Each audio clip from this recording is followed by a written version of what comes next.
Qabrga qo'ygandan keyin Alloh taoloning qudratini qarang.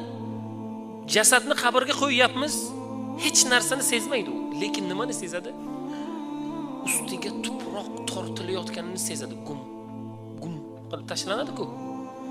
O'shanda shuni sezadi. Na qimirlay oladi, na gapira oladi, na hech narsani sezadi, lekin ustiga tuproq tortilayotganligini sezadi, birodar. Qabrga qo'ydi, ustiga tuproq tortildi, jamoat ketdi. Munkar nakir keladimi savol javobga? Keladi.